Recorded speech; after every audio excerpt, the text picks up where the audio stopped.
Почитувани ученици, добродојдовте во училница. Јас сум Вера Гушевска-Војнеска, професор по хемија во Општинското средно училиште Свети Климент Охридски од Охрид.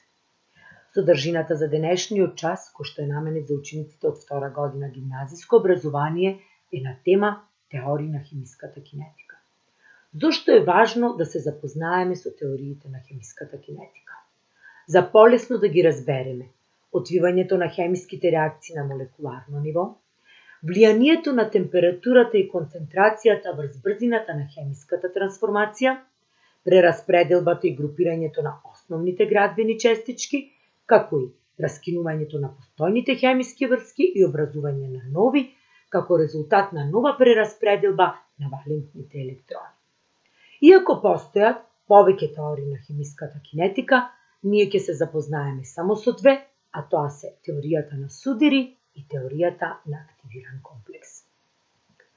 Теоријата на судири на многу сликовит и разбирлив начин го објаснува елементарниот акт на хемиска трансформација. Да се потсетиме, што представува елементарен акт на хемиска трансформација? Елементарен акт на хемиска трансформација представува трансформација на градбени честички од едни супстанции во градбени честички од други супстанции. Според оваа теорија, за да дојде до хемиска трансформација реактанти-продукти, потребно е градбените честички од реактантите да се судират помеѓу себе. Основни фактори кои што ќе влијаат врз судирот на градбените честички од реактантите се ориентацијата на честичките и количеството енергија која што тие поседуваат. Врз овие фактори големо влијание имаат температурата во системот и растојанието помеѓу градбените честички, односно концентрацијата на реактантите. Врз основа на влијанието на факторите, судирите може да бидат ефикасни и неефикасни. За да дојде до ефикасен судир, потребно е градбените честички од реактантите да бидат ориентирани едни наспроти други, со правилната, односно соодветната страна и да поседуваат доволно енергија за да при судирот дојде до раскинување на постоечките хемиски врски и образување на нови, односно за да дојде до прераспределба на градбените честички. Доколку градбените честички од реактантите при судирот едни наспроти други не се ориентирани со правилната страна, тогаш ќе имаме неефикасен судир. Да резимираме. Ефикасни судири се судири при кои што доаѓа до елементарен акт на хемиска трансформација, односно имаме успешна трансформација од реактанти во продукти, а неефикасни судири се судири при кои што нема елементарен акт на хемиска трансформација, односно нема трансформација од реактанти во продукти.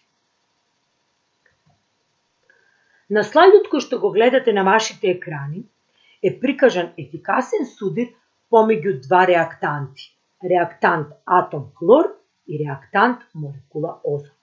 При првиот судир, атомот од хлор одзема еден атом кислород од молекулата озон и се формира хлор моноксид. При вториот судир, помеѓу хлор моноксидот и атомот кислород доаѓа до трансформација во продукти атом од хлор и молекула од кислород. Како влијаат температурата и концентрацијата врз брзината на хемиската реакција, односно како влијаат температурата и концентрацијата врз ефикасноста на судирите? Со зголемувањето на температурата се зголемува брзината на движење на градбените честички, како и енергијата која што тие ќе поседуваат.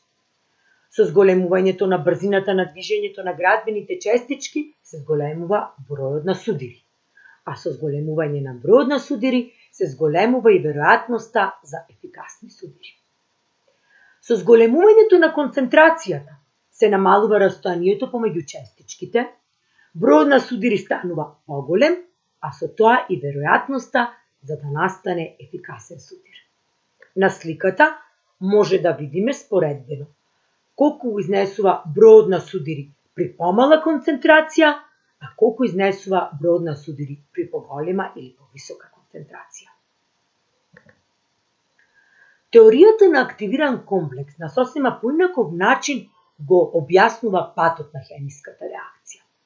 Според оваа теорија, за да дојде до трансформација од реактанти во продукти, потребно е честичките од реактантите да образуваат една групација позната како активиран комплекс.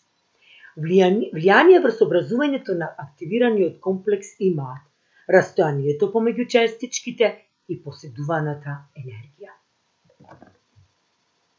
На графикот ни е прикажан патот на една хемиска реакција според оваа теорија на активиран комплекс.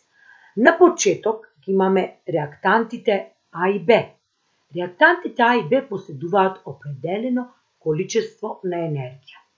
Тие се, доколку поседуваат доволна енергија, се групираат и формираат активиран комплекс кој што на графикот се наоѓа на точката каде што е обележана максималната енергија. По образувањето на активираниот комплекс се трансформираат во продукти, при што опаѓа целокупната енергија на системот, односно системот влегува во стабилна состојба. Доколку реактантите не поседуваат доволно енергија за да го формираат активираниот комплекс, тогаш е потребно да се доведе енергија во системот. Таа енергија е позната како енергија на активација. По дефиниција, енергија на активација е енергија која што го зголемува досегот на реакцијата за 1 мол. Како температурата и концентрацијата влијаат врз брзината на хемиската реакција според оваа теорија на активиран комплекс? Со зголемувањето на температурата се зголемува енергијата на градбените честички и брзината со која тие се движат, што значи полесно создавање на активираниот комплекс и полесно преминување на енергетската бариера и трансформација во продукти. Со зголемување на концентрацијата се намалува растојанието помеѓу честичките, полесно и со помала енергија тие се групираат, а тоа е причина побрзо да се создаде активираниот комплекс и полесно да се премине енергетската бариера за да имаме елементарен акт на хемиска трансформација. Што научивме од теориите на хемиската кинетика? Теориите на хемиската кинетика го олеснуваат начинот на објаснување на трансформацијата реактанти-продукти во текот на една хемиска реакција. Според теоријата на Судири, судирот помеѓу градбените честички на реактантите е основен фактор за настанување на елементарен акт на хемиска трансформација.